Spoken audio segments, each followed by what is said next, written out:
மறைந்த முன்னாள் பிரதமர் மன்மோகன் சிங் எப்போதும் கொண்டாட்டங்களில் ஆர்வம் காட்டாதவர்.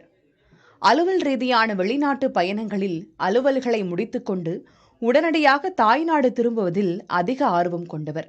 ஆனால் அமெரிக்காவுக்கு சென்றால் மட்டும் நியூயார்க்கில் வசிக்கும் தனது கடைசி மகள் அம்ரித் சிங்கின் வீட்டில் தங்குவதற்காக தனது பயணத்தை ஒரு நாள் நீட்டிப்பார்.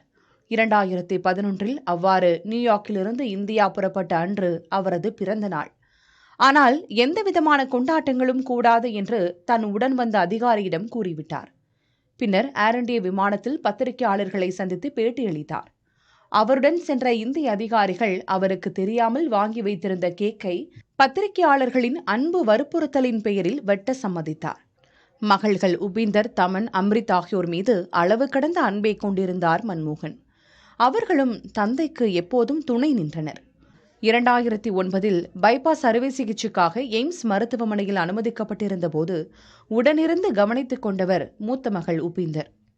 2014 பாஜக வெற்றி பெற்று ஆட்சி அமைத்த பிறகு பிரதமர் பதவியை இழந்த பிறகு மன்மோகனின் வருங்கால திட்டம் குறித்து கேள்வி எழுப்பப்பட்டது. அப்போது தன் தந்தையின் மனதை ஆக்கிரமித்திருப்பது அவரிடம் இருந்த ஆயிரக்கணக்கான புத்தகங்கள்தான் என்றார் உபீந்தர்.